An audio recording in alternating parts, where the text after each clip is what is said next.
All right, man. Yeah. So what you got going? Yeah, man. New records out. It's doing pretty well. Booking some shows for that as we speak. Now that things are slowly starting to open back up and the world is coming alive and getting more. More together, less socially distant. Yeah, yeah. Now that there's no longer as much of a space between me and thee, we can. Well, actually, in some cases, in some clubs, they've been using like a plexiglass, kind of like a drum cage glass kind of thing, Cool. between the musicians and the audience. So that's cool. That still helps. Better safe than sorry, because I guess you can still have the vaccine and still catch it. Yeah, I mean, there's definitely going to be that aspect, and I think that aspect for a long time. I mean, I don't know about you.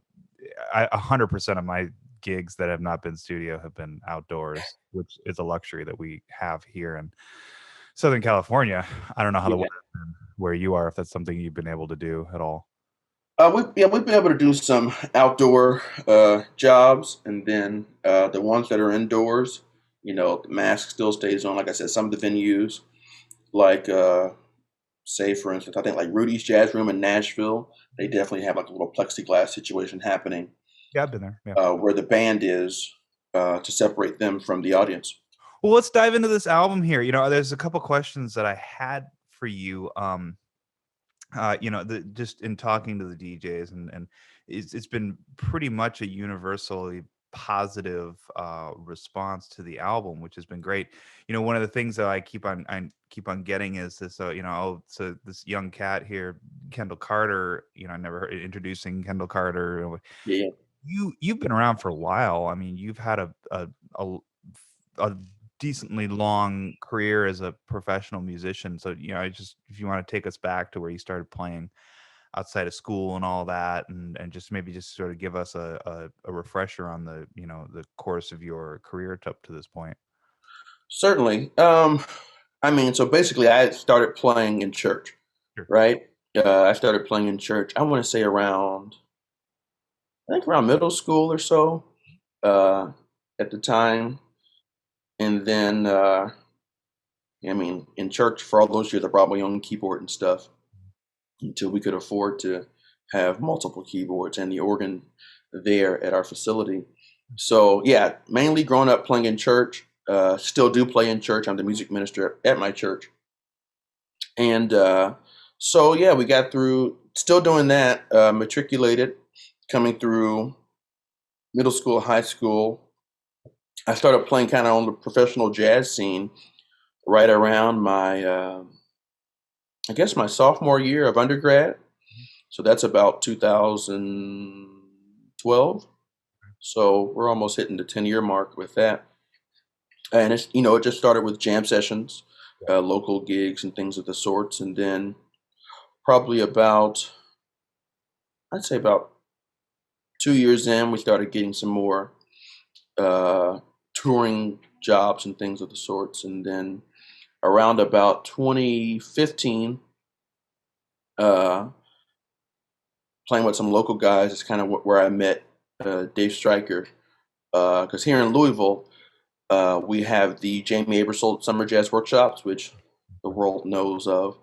And so some guys that I play with here in town, Mike Hyman, namely, and Tim Whalen, were both, they all lived in New York with Stryker at the time, back in, I think, the 80s or something like that. And so they had Tim called up Stryker for a gig, called me one day, and I'd been playing organ, jazz gigs on organ for a minute, and said, "Hey, you want to come play this gig?" Stryker's on the gig. Didn't know who Dave was at the time.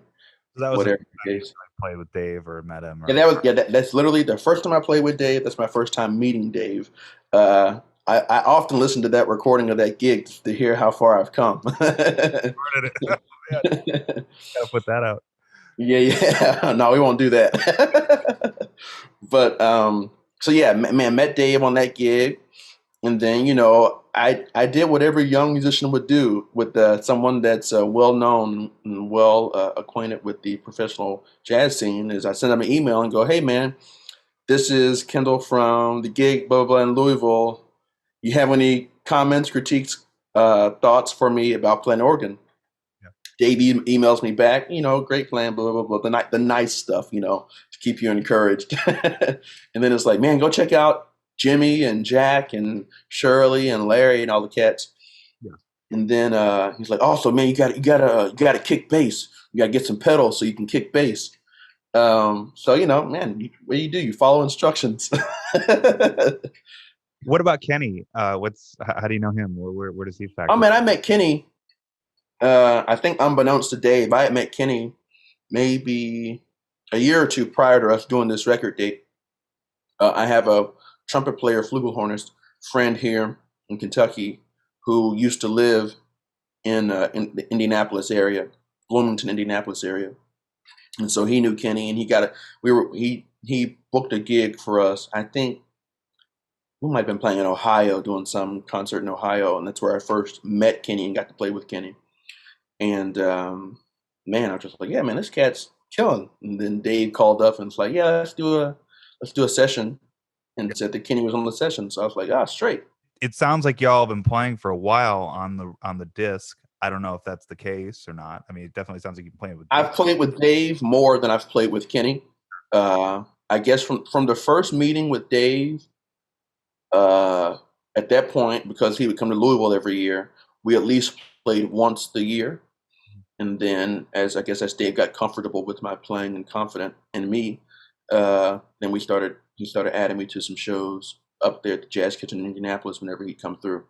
So you have a lot of cover song, other material on this album. I think you maybe wrote like 1 or 2 tracks on it. Yeah, I've got one original on the track, Punjabi Affair, and then Dave actually wrote a blues for Kendall.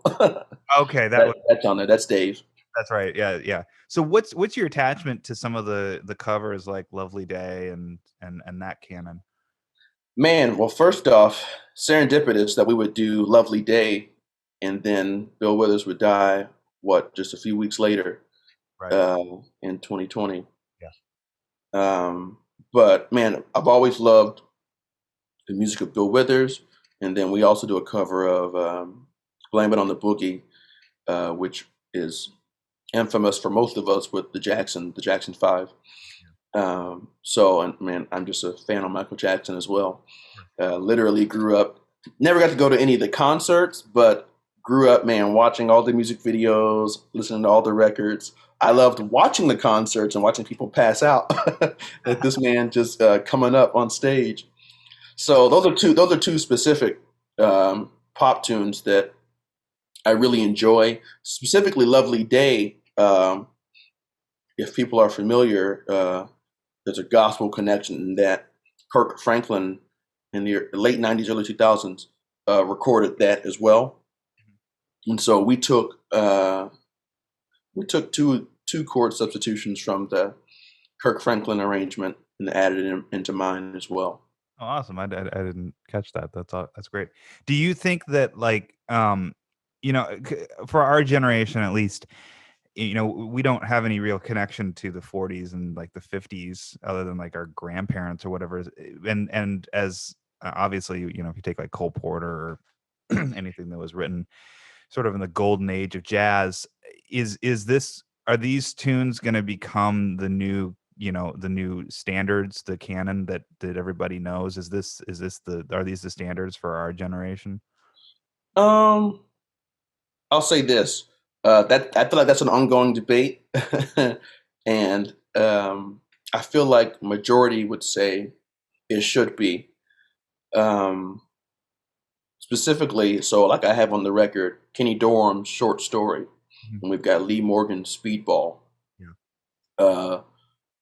Those two tunes specifically, like definitely are standards in the canon now, especially. I think what your question is aiming at really is composers after them. Our Robert Glaspers, our DJ Ayers, Ethan Ivers. I'm naming piano players. I probably shouldn't do that, but Kenny Garrett. Man, any of them. Roy Hargrove is their music, are their original compositions. Should they be a part of the standard? And the answer really is absolutely. Yeah. Because we we're building on the lineage, and they're a part of the lineage. So why would we get stuck? I mean, I think I would think of it in this sense. We think about architecture. We're not still building buildings like they built in the 1920s. That's a good point.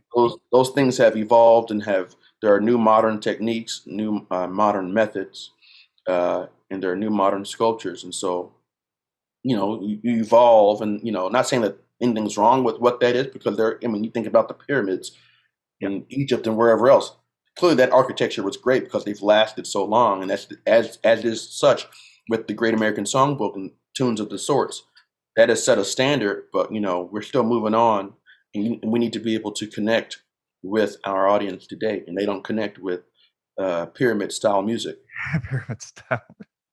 We should just start calling that Yeah, the tunes of the ancients. No, right. interesting. It's an interesting concept because a lot of that stuff, and at least before bebop hit, they were pop songs, and now Right. this, like, going back to using Stevie Wonder and Bill Withers and all that as fodder for us to play, and they're not just songs that you might just randomly pick. I mean, I think pretty much everybody knows these songs. I mean, I would venture to say that Lovely Day is a song that you could conceivably call it a jam session, and most people would be able to play that song. Or I'm thinking, or Superstition, let's say that. You know what I mean? There's like a certain canon of songs now that were written in the 70s that pretty much everybody knows and accepts as standard material. Would you agree with that? Yeah, absolutely. And it's like I'll say it's all a matter of who you play with Yeah, of as course. to whether or not these tunes will get called. Because I mean, I could play here in town in Louisville, and no one call any of those tunes, and it's because it's not in their bag, it's not in their rep of tunes that they call, and that's not the audience that they play for. Mhm. But at the same time, we could pick out in the same audience, I could probably pick out a rock and roll tune and play it, and cats would know it. Interesting. That's very interesting. Okay, I get it. Yeah. So it's all these all these labels, of course, but these different genres, and we're playing for an audience. So what does our audience know? Okay. Yeah, and that's interesting. I mean, so do you feel more, you feel comfortable playing to the audience as opposed to like playing for yourself? I mean, I know there are guys out there that they really play for themselves and they don't care what the audience. I'll say there's a fine balance of both, because if I'm not happy, then there's no point in me playing. And then, but two, I mean, people are paying to hear you play, and they want to, and they need to be able to connect to what you're playing. Right. So at the end of the day, you got to put something. You must put something in there that they recognize. Because I mean, we can play all our licks, fills, whatever you want to call them, lines, Mhm. and all that stuff looks good, but I want them walking away. I don't want them just walking away remembering, oh man, that cat can play, and you don't remember some of the rep that we played to make you want to come back and hear me play again. So what was the recording process like? Just walk me through that whole, the sessions and the process of getting this disc out. Okay, so we actually did 2 sessions, and we actually did them roughly. I don't know if it was a year apart or maybe a couple of like a fall spring kind of thing. I don't remember, but we definitely did 2 sessions. And the first session was mostly the standards, so Beatrice, Speedball, short story, um, Afro Blue. We covered all those in the first session. Just in one way, just kind of us to gel together. Everything was done in 1 or 2 takes, Mhm. because honestly, after that, everything gets robotic, or you're just not feeling it anymore. Diminishing returns. Yeah. Yeah. So yeah, everything's done in 1 or 2 takes, and then on the second session, I brought in the arrangements of "Blame It on the Boogie," "Lovely Day," "Punjabi Affair," "The Masquerade Is Over." We added that one in there, um, and something else I don't remember, the ballad or something, "Lawns." So yeah, two sessions. Like I said, everything's still kind of 1 or 2 takes. especially on the second session. Typically, I think we went with all the second takes, just because it was starting to cook. Then we didn't want to stop playing it. So yeah, that was it. Stop, break, eat pizza, listen back to the track, go back, play the second take or whatever. So it wasn't a long session, which is ideal for me. Get in, hit it, and get out. Time is money, literally, in that sense. But thankfully, on the second session, I think we recorded the second session. It might have been a Tuesday night, and then I think the next day or a couple days later, the country went on lockdown. State started like shutting everything down. It's like, stay home. So thank God we literally got it done in the nick of time. And so we've got it out today. But yeah, just 2 sessions, 1 or 2 takes. Really simple process. Stryker's the producer on the record. So he really helped keep everything kind of moving forward, and we didn't waste any time. Well, that's great, man. What's on the horizon? I think like any decent musician, solid musician, any hardworking musician, you're always sitting on a couple projects, and you're just trying to decide when to release them, why you want to release them. So I know I'm sitting on a piano trio project I did with some local musicians, a local legend, Jonathan Higgins, on drums, and local bassist, legendary figure, Tyrone Wheeler, on bass. Okay. And that's a record of just standards, no one original on that. So I got that. I'm sitting on that. I'm sitting on another record of another friend, where we did it's an organ trio record, sax, organ, and drums, where we did an arrangement of hymns. Oh. So we're sitting on that too, just trying to decide if we're pleased with it or not, if we're just going to do it all over again. And then away from that, honestly, outside of the jazz music, I'm always working on church music. I've been writing some music for my music ministry at church. And so we put out a single a couple years ago called Don't Worry, Just Worship, that I wrote. And then so we're getting back in the writing process now. And I'm working on doing a record with them as well, and putting out some gospel music. Beautiful, beautiful. Well, it sounds like you got your hands full, man. You Absolutely are moving and grooving. Well, great album. I'm thrilled to be working on this project with y'all. Please give my regards to Dave too, to see him. Certainly. Wonderful. Well, this has been great. Thank you so much for your time. And yeah, you're introducing Kendall Carter out wherever records are available.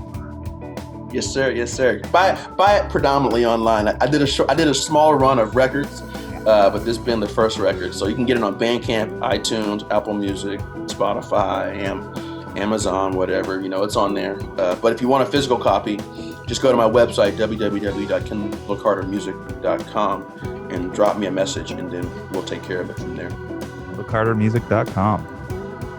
All right, man. Well, stay safe, and we'll talk soon, all right? Indeed, indeed. Thanks a lot, Kendall. Yes, sir. Thank you.